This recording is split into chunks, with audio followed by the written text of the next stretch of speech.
샬롬, 말씀 읽어주는 김기웅 목사입니다. 오늘도 기대하는 마음과 사모하는 마음을 가지고 하나님의 말씀 함께 읽겠습니다. 마가복음 4장 35절부터 41절까지의 말씀입니다. 그날 늦게 예수께서 제자들에게 말씀하셨다. 저편으로 건너가자. 제자들은 그분을 배에 계신 그대로 모시고 갔다. 다른 배들도 따라갔다. 그때에 큰 풍랑이 일어났다. 파도가 배 안으로 들이쳐 배가 가라앉으려고 했다.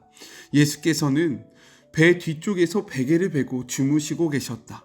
제자들이 그분을 깨우며 말했다. 선생님, 우리가 빠져 죽게 되었는데 아무렇지도 않습니까? 잠에서 깬 예수께서 바람에게 조용하라고 하시고 바다에게 고요하여라, 잠잠하여라 하고 말씀하셨다. 바람이 숨을 먹고 바다는 호수처럼 고요해졌다. 예수께서 제자들을 꾸짖으셨다. 어째서 너희는 이토록 겁이 많으냐? 그렇게도 믿음이 없느냐? 그들은 놀라고 두려워서 어쩔 줄 몰라 했다. 도대체 이분은 누구신가? 바람과 바다도 마음대로 부리시다니. 이것은 하나님의 말씀입니다. 오늘은 사순절 5번째 날입니다. 새로운 한 주도요, 매일 말씀과 동행하시면서 죄를 멀리 하시고 대신에 예수님의 십자가와 우리를 향한 그 사랑을 확신하고 확인하는 하루하루가 되기를 주님의 이름으로 축복합니다. 말씀을 가까이 할 때 그러한 삶을 살 수 있음을 기억하면서 오늘의 말씀도 같이 한번 나눠볼까요? 오늘 본문의 내용은요, 예수님이 제자들에게 바다 건너편으로 가자라고 말씀하심으로 시작됩니다. 제자들은요, 여러 배에 나눠 타고 항해를 시작하게 되죠. 그런데 문제가 발생해요. 무엇입니까? 큰 풍랑이 불어서 배가 침몰 직전까지 갔다라는 겁니다. 이러한 상황 속에서 예수님은 주무시고 계셨어요. 이에 제자들은 다급히 예수님을 깨우면서 자신들을 돌보지 않는 것에 대해서 원망합니다. 이에 예수님은 일어나 바람과 바다를 잠재우시고요, 제자들의 믿음 없음을 책망하세요. 이것이 오늘의 본문의 내용인데, 이를 통해서 3가지를 함께 생각해 보았으면 좋겠습니다. 먼저 첫 번째, 예수님의 말씀에 순종해도 광풍을 만날 수 있다 라고 이야기하고 있어요. 우리 35절의 말씀입니다.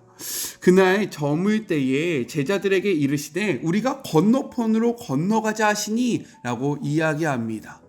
아까도 이야기했듯이 이 모든 일의 시작은요, 제자들의 요청으로 인해서 이루어진 것이 아니었어요. 무엇으로부터 시작됩니까? 예수님의 명령으로부터 이 모든 일이 시작되었다라는 겁니다. 갈릴리 바다는요, 해수면보다 무려 200m나 낮고 주변 사방에는 높은 산들이 둘러싸여 있었으므로 갑자기 큰 돌풍이 발생하는 일들이 잦았습니다. 특히 헬몬산에서 요단 계곡 쪽으로 이산 기류가 흐르는 경우는요, 바람이 낮은 갈릴리 바다로 떨어지듯이 불어닥쳐 큰 파도를 일으켰다라는 거예요. 베드로나 야고보와 같이 바다에서 오랫동안 어부 생활을 했던 제자들은요, 이런 상황을 충분히 예측하고 있었습니다. 종종 일어나는 일이었기 때문인 거예요. 그럼에도 불구하고 제자들은요, 예수님의 명령이 있었기 때문에 배를 띄어 건너편으로 나갔던 것입니다. 예수님께서 말씀하시니까 그 말씀에 순종하여 나아갔다라는 거예요. 그런데 어떻게 됩니까? 예수님의 말씀에 순종하여 나아갔는데 큰 광풍을 만나게 됐다라는 거죠. 37절의 말씀입니다. 큰 광풍이 일어나매 물결이 배에 부딪혀 들어와 배에 가득하게 되었다라고 이야기합니다. 작은 광풍이 아니라는 거예요. 그냥 물이 조금씩 넘어오는 것이 아니라 지금 이 원문을 보면요, 배가 전복될 만큼 아주 위급한 상황을 나타내고 있다는 겁니다. 이를 통해서 우리가 기억해야 할 것이 있어요. 무엇이냐? 우리가 믿음으로 말씀을 쫓아 나아갈 때 광풍을 만나는데, 이 광풍이 우리가 도저히 해결할 수 없는, 그리고 우리가 감당할 수 없는 아주 큰 광풍을 만날 수 있다는 겁니다. 혹시 믿음으로 순종하여 나아가고 있는데 이러한 광풍 가운데 계시는 분들이 계십니까? 그렇다면 오늘 이 말씀을 기억하심으로 낙심하지 않기를 주님의 이름으로 축복합니다. 순종함으로 나아가도요, 무엇을 할 수 있습니까? 우리의 인생에 큰 광풍을 만날 수 있다라는 거예요. 이 뒷이야기가 어떻게 되는지 우리 계속해서 한번 볼까요? 둘째, 끝까지 믿어야 한다라는 거예요. 다급해진 제자들은 피곤하여 주무시고 계시던 예수님을 깨웁니다. 38절의 말씀이에요.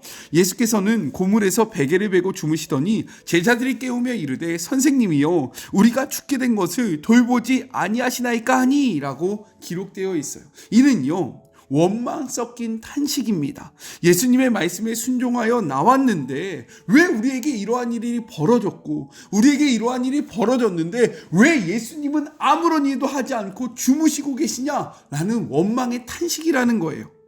그들의 원망에 이러한 탄식에 잠이 깨신 예수님은요 제자들을 향하여 이야기하신 것이 아니라 무엇을 하십니까?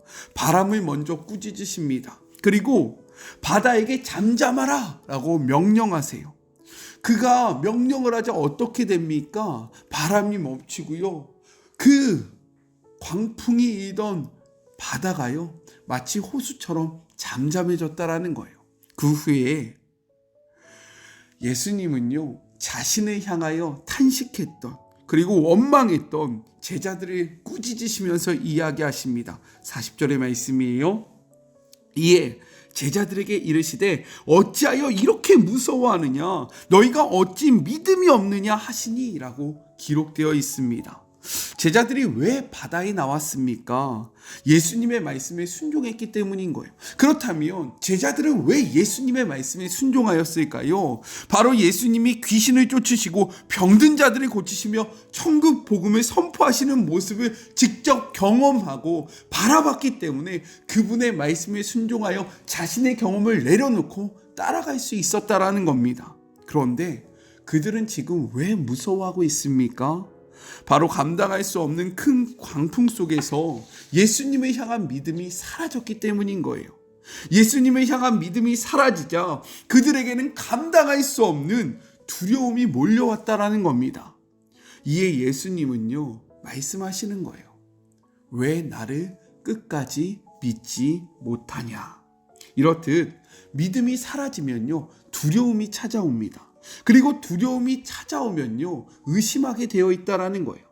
따라서 성경은 우리에게 이렇게 권면합니다. 마태복음 24장 13절의 말씀이에요. 그러나 끝까지 견디는 자는 구원을 얻으리라.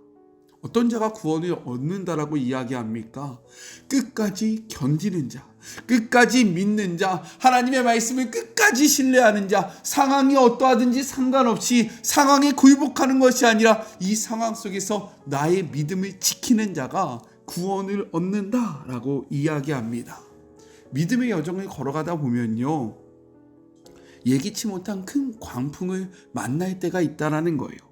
큰 광풍이라는 것은 무엇입니까? 우리가 어떠한 노력을 해도 그리고 우리가 무슨 수단과 방법을 써도 도저히 해결할 수 없는 그러한 상황을 나타냅니다. 그때 우리는 무엇을 해야 합니까? 의심하고 두려워해야 합니까? 아니에요. 우리는 우리가 믿었던 그 예수님을 더욱더 신뢰해야 합니다. 이 길을 가라고 말씀하신 그 예수님의 말씀을 더욱더 확실히 붙잡아야 한다라는 거예요. 인생의 광풍 속에서 우리로 하여금 이 길을 걷게 하신 예수님을 놓치지 않는 우리 모두가 되기를 간절히 소망합니다. 이 이야기의 결론 부분입니다. 마지막 셋째, 광풍을 주신 이유에 대해서 이야기하고 있어요. 그렇다면 예수님은 왜 이러한 상황을 허락하셨을까요? 예수님은 이러한 상황을 예견하지 못하고 제자들에게 내가 건너가자, 우리가 건너가자 라고 말씀하셨을까요? 아니라는 거죠. 예수님께서 이 모든 상황을 주도하신 이유는 무엇입니까? 제자들의 믿음을 굳건하게 하기 위해서입니다. 이 모든 일이 있은 후에 제자들은 이렇게 고백해요. 41절의 말씀입니다. 그들이 심히 두려워하여 서로 말하되 그가 누구이기에 바람과 바다도 순종하는가 하였더라. 큰 광풍으로 인해서 두려워하던 이들이요 예수님을 바라보고 이제는 어떻게 됩니까? 광풍이 아니라 예수님을 두려워하게 돼요. 여기서 두려워하다라는 것은요, 단순히 무서워하는 것을 의미하는 것이 아니라 경외함을 나타내는 겁니다. 예수님에 대한 경외함이 그들 마음속에 생겼다라는 거예요. 왜요? 이 광풍 사건을 통해서 예수님이 어떠한 분인지를 분명하게 바라보았기 때문인 거예요. 성경은요, 우리 이렇게 기록하고 있어요. 야고보서 1장 2절부터 4절까지의 말씀 같이 한번 읽어볼까요? 내 형제들아, 너희가 여러 가지 시험을 당하거든 온전히 기쁘게 여기라. 이는 너희 믿음의 시련이 인내를 만들어내는 줄을 너희가 알미라. 인내를 온전히 이루라. 이는 너희로 온전하고 구비하여 조금도 부족함이 없게 하려 함이라.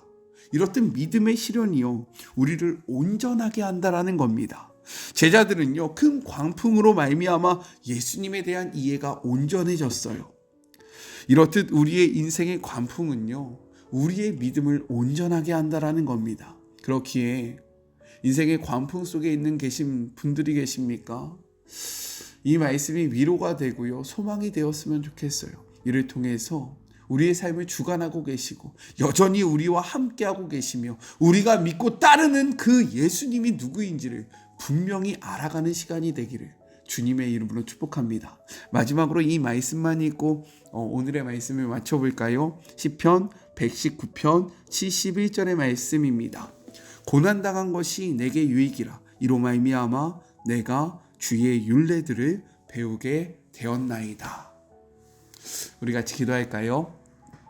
사랑과 은혜가 충만하신 하나님 아버지, 오늘 말씀을 통해서 우리가 주의 말씀을 쫓아감에도 불구하고 도저히 감당할 수 없는 큰 광풍을 만날 수 있다는 것을 알게 되었습니다. 이러할 때 우리는 무엇을 해야 합니까? 우리가 믿고 따랐던 예수님을 끝까지 신뢰해야 한다는 것을 깨닫게 되었습니다.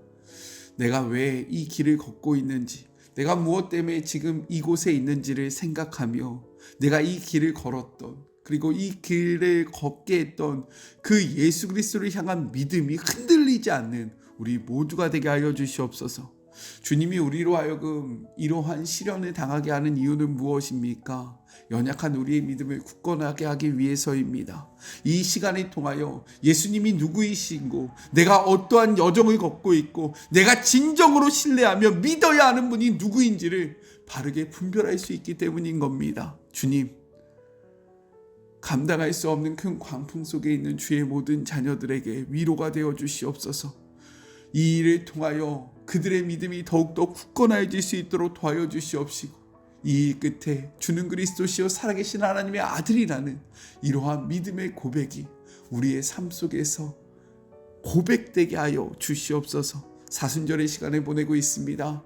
말씀을 가까이 함으로 죄와 멀어지게 하여 주시옵시고, 말씀을 가까이 함으로 예수 그리스도의 십자가의 의미를 바르게 깨닫게 하는 시간들이 되게 하여 주시옵소서. 새로운 한 주가 시작되었습니다. 새로운 한 주 말씀을 놓치지 않게 하여 주시옵시고, 말씀을 가까이 하면 승리하는 주의 모든 자녀들 되게 하여 주시옵소서. 함께 하시 주님을 바라보며 거룩하신 예수 그리스도의 이름으로 간절히 기도드립니다. 아멘. 새로운 한 주도 매일매일 말씀과 동행함으로 승리하는 우리 모두가 되었으면 좋겠습니다. 저는요, 또 내일 만나도록 할게요.